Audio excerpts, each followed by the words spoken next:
दोस्तों, कैसे हो आप लोग। उम्मीद है आप सब अच्छे होंगे। तो दोस्तों, आज की वीडियो में हम लोग करने वाले हैं मल्टीकल्चरलिज्म इन ऑस्ट्रेलिया। इससे पहले हम लोग कर चुके हैं मल्टीकल्चरलिज्म का बेसिक कॉन्सेप्ट। तो friends, MEG 19 block number 6 unit number 20 का आपका ये टॉपिक है। तो फ्रेंड्स, स्टार्ट करते हैं बिना कोई टाइम वेस्ट किए हुए। फ्रेंड्स, तो आज की वीडियो में हम समझने वाले हैं मल्टीकल्चरलिज्म इन ऑस्ट्रेलिया।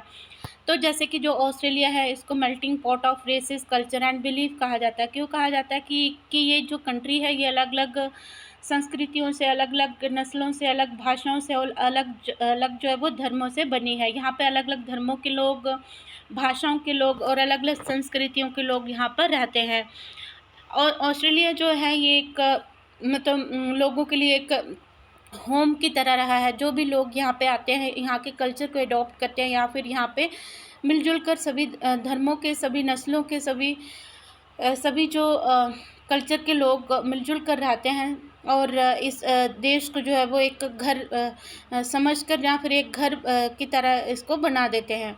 यहाँ पे हम देखते हैं कि यहाँ पे क्या है, एक हमेशा से जो है वो ड्यूलिज्म का ऋण रहा है। यहाँ पे जो शासन रहा है, दो ग्रुपों का हमेशा से रहा है, जैसे कि Protestant and Catholic, settlers and Aborigine, British and Australian. इन ग्रुप्स के बीच में जो है वो हमेशा क्या रही है, बहुत ज़्यादा जो है वो कन्फ्लिक्ट रहा है इनके बीच में। और ये जो कंट्री है, ये दो ग्रुपों में जो है वो बंट जाती है। जैसे प्रोटेस्टेंट एंड कैथोलिक कौन लोग हैं, ये जो ईसाई धर्म की दो शाखाएं हैं। वैसे तो ये मानते जीसस क्राइस्ट को ही हैं, बट इनका जो तरीका होता है मानने का, वो बिल्कुल से अलग से होता है। जो प्रोटेस्टेंट है, वो एक नई जो विचारधारा है, जो कि है तो कैथोलिक विचारधारा से ही निकली हुई, बट इसकी जो गॉड को मानने का जो तरीका है वो बिल्कुल अलग है। इनका मानना है कि जो बाइबल होती है वो अल्टीमेट सोर्स होता है, जो कि हमें गॉड तक जो है वो कनेक्ट कर सकता है। जबकि जो कैथोलिक पीपल है, उनका मानना है कि हाँ, हम प्रीस्टहुड को वो मानते हैं, और उनका मानना है कि हमारे और गॉड के बीच में एक थर्ड बंदा होता है जो हमें किससे मिलाता है, गॉड से। उसके बाद हम बात करते हैं सेटलर्स एंड एबोरिजिन्स। तो जैसे हमें पता है कि ये जो लैंड थी, सबसे पहले एबोरिजिनल पीपल की थी, लेकिन धीरे धीरे आके यहाँ पे जो सेटलर्स ने यहाँ पे कब्जा जमा दिया, और उसके बाद जो है वो इनके बीच में जो है वो ज़्यादा कन्फ्लिक्ट रहा। उसके बाद फिर ब्रिटिश एंड ऑस्ट्रेलियन की। तो इस तरह से हम देखते हैं कि अलग अलग ग्रुपों का जहाँ पे क्या रहा है, शासन रहा है इस लैंड पे। उसके बाद हम मल्टीकल्चरलिज्म के मीनिंग को डिफ़ाइन करते हैं। फ्रेंड्स, तो आप इस लाइन को बिल्कुल लिख सकते हो, अच्छी लाइन है ये। मल्टीकल्चरलिज्म क्या है, यहाँ पे अलग अलग कल्चर के जो लोग हैं वो एक साथ आते हैं, मिलकर रहते हैं, पीसफुली रहते हैं, मतलब शांति बनाकर रहते हैं। और यहाँ पे यहाँ का जो कानून है वो सबको एक नज़र से देखता है। जैसे कि अगर हम इंडिया की बात करें, हम नॉर्थ से लेकर साउथ तक, ईस्ट से लेकर वेस्ट तक जो है वो अलग अलग धर्मों के, भाषाओं के, अलग अलग कल्चर के लोग हैं, बट हम लोग जो है वो पीसफुली यहाँ पर रहते हैं। और कानून की नज़र में हमारे सभी धर्म बराबर हैं, सभी भाषाएं बराबर हैं, और कोई छोटा बड़ा कानून की नज़र में नहीं है, ना धर्म, ना भाषा, ना इंसान। तो इस तरह जो ऑस्ट्रेलिया है, यहाँ पे भी क्या होता है कि पीसफुली और हारमोनी में जो लोग हैं यहाँ पे रहते हैं, एक दूसरे के कल्चर की रिस्पेक्ट करते हैं। अगर बात करें कि यहाँ पे कब जो है वो ह्यूमंस ने रहना स्टार्ट करा, तो यहाँ पे हम बात करते हैं कि जो एक अननोन कोई रीजन है एशिया से, तो वहाँ से जो लोग थे, कुछ जाकर जो है वो ऑस्ट्रेलिया में रहने लगे थे 15,000 ईयर्स अगो।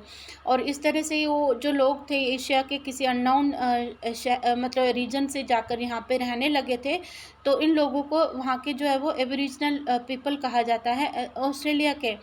और ये जो लोग थे, इनको फिर डोमिनेट किया या फिर एक्सप्लॉइट किया किसने, जो बहुत सारे जो एक्सप्लोरर्स यहाँ पे गए, तो उन लोगों ने इन लोगों को क्या किया, बहुत ज़्यादा एक्सप्लॉइट किया, और इस जो रीजन को था उन्होंने डोमिनेट कर दिया और अपने कब्ज़े में इसको कर लिया। मल्टीकल्चरलिज्म की बात करें अगर हम, तो 1920 का जो स्टेज है वो ऑस्ट्रेलिया के आइडेंटिटी में बहुत ही इंपॉर्टेंट रोल प्ले करता है। तो इस समय जो ऑस्ट्रेलिया था फ्रेंड्स, तो ये क्या बन गया था, मोनोकल्चरल जो है वो कंट्री बन गया था। मोनोकल्चरल कंट्री मीन्स कि यहाँ पे जो है वो सिर्फ ब्रिटिश एंड जो आयरिश ओरिजिन के लोग थे, सिर्फ वही जो है वो डोमिनेट कर रहे थे इस कंट्री को, और बाकी जो इथनिक माइनॉरिटीज़ थी, जैसे कि हम बात करें अगर एवरिजिनल, चाइनीज़ एंड जर्मन पीपल, तो इनकी जो संख्या थी वो कम होती जा रही थी। ये जो पीरियड था 1880s एंड 1940s के बीच में, तो बहुत ही क्रिटिकल पीरियड था। इस समय जो है वो एक पॉलिसी बनी थी, वाइट ऑस्ट्रेलियन पॉलिसी। तो फ्रेंड्स इसको समझ लेते हैं, बहुत ही इंपॉर्टेंट है ये। तो वाइट ऑस्ट्रेलियन पॉलिसी क्या है कि इसके मुताबिक क्या हुआ था कि ऑस्ट्रेलिया में कुछ ऐसे रूल्स बने थे कि अब जो है सिर्फ ऑस्ट्रेलिया के लोग ही ऑस्ट्रेलिया में मूव कर सकते हैं और उन्हीं को यहाँ की सिटीज़नशिप मिल सकती है। तो इन्होंने जो ख़ासकर अगर हम करें बात एशिया, तो एशिया के लोगों को यहाँ पे आने से जो है वो पूरी तरह से बैन कर दिया था। और यहाँ के जो लोगों ने, कुछ जो ऑस्ट्रेलियन पीपल थे, उन्होंने बिल्कुल क्या कर दिया था, मतलब यहाँ पे उन्होंने बहुत विरोध किया था कि जो है वो बाकी जो रेसेस के लोग जो है वो हमारे देश में नहीं आने चाहिए, क्योंकि ये लोग चाहते थे कि जो ऑस्ट्रेलिया है वो सिर्फ किसका होना चाहिए, वाइट पीपल का होना चाहिए, और दूसरी नस्लों के लोग जो है वो यहाँ पे नहीं आने चाहिए। इसके बाद हमने देखा कि यहाँ पे जो जितने भी जो एथनिक माइनॉरिटीज़ थी या फिर जो दूसरे देशों से जो आने वाले लोग थे, तो वो सब जो है वो उनकी संख्या कम हो रही थी। और यहाँ पे जो देश है धीरे धीरे जो वो क्या बन रहा था, मोनोकल्चर बन रहा था। फिर उसके बाद कुछ बदलाव आया इसमें, कब आया, जब ये वाइट लेबर गवर्नमेंट ऑस्ट्रेलिया में आई। तो उन्होंने ये कब से कब तक आई, 1972 से 1974 तक ये प्राइम मिनिस्टर रहे ऑस्ट्रेलिया के। तो तब जो है तब जो यहाँ पे क्या हुआ कि बहुत सारी पॉलिसीज़ बनाई गई, जिसमें जो है वो एवरिजिनल लोगों के लिए भी पॉलिसीज़ बनाई गई कि उनके साथ जो डिस्क्रिमिनेशन होती थी तो उसके खिलाफ़ जो है वो एक्ट बनाए गए। और इमिग्रेशन को एनकरेज करने के लिए भी बहुत सारी पॉलिसीज़ बनाई गई। और धीरे धीरे जो है वो यहाँ पे और देशों के भी लोग आने लगे और ये देश जो है वो मोनोकल्चरल से मल्टीकल्चरलिज्म की तरफ मूव करने लगा। तो अब हम समझते हैं यहाँ पे फ्रेंड्स कि जो ऑस्ट्रेलिया का जो मल्टीकल्चरलिज्म है उसको हम दो तरह से समझ सकते हैं। एक तो हम देखते हैं कि जो ऑस्ट्रेलिया का खुद का जो लैंड है, मतलब खुद की उनके कल्चर है, खुद के जो इथनिक ग्रुप्स हैं, तो वो उनके बीच में जो है वो बहुत ज़्यादा डाइवर्सिटी है खुद की कंट्री के अंदर। और वहाँ पे जो है वो बहुत सारी भाषाएं जो है वो बोली जाती हैं अलग अलग ग्रुप्स के द्वारा। तो एक तो है कि उनके खुद के देश के अंदर जो है वो कल्चर्स में जो है वो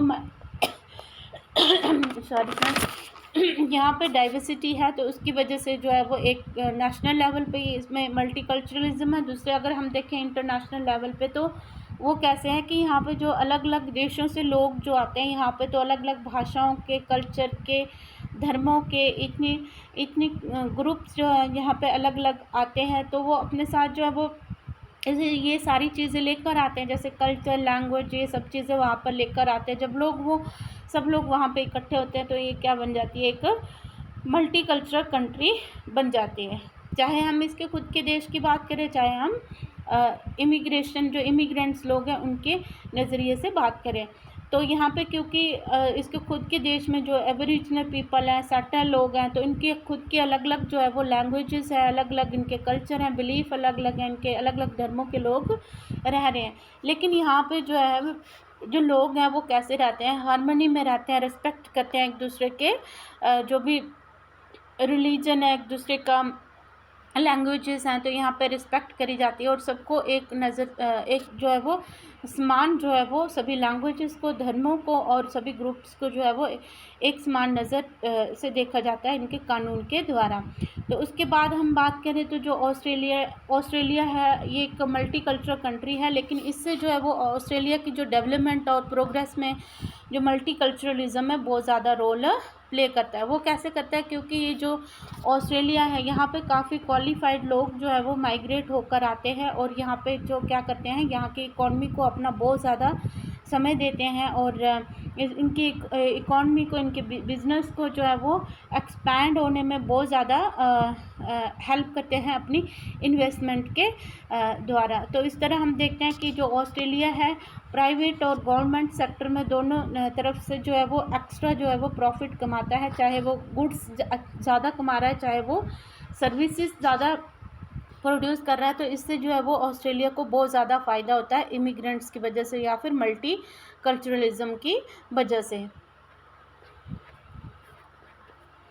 तो ये था फ्रेंड्स मल्टीकल्चरलिज्म इन ऑस्ट्रेलिया। तो अगर आपको और भी कुछ पता है ज़रूर से आप लोग ऐड कर सकते हो इसमें। तो इसके बाद फिर मैं कुछ नोट्स अपलोड करने वाली हूँ। ये तो मैंने कर रखा है। मल्टीकल्चरलिज्म पे आपसे पूछा जा सकता है, ऐसे टाइप क्वेश्चन पूछा जा सकता है। और उसके बाद ये 2 इम्पोर्टेंट क्वेश्चन हैं, इनको मैं ज़रूर अपलोड करूँगी। तो आप लोग बने रहना मेरी वीडियो के साथ, मेरे चैनल के साथ, और मिलते हैं फिर एक नई वीडियो में। Bye bye. Keep learning, keep growing.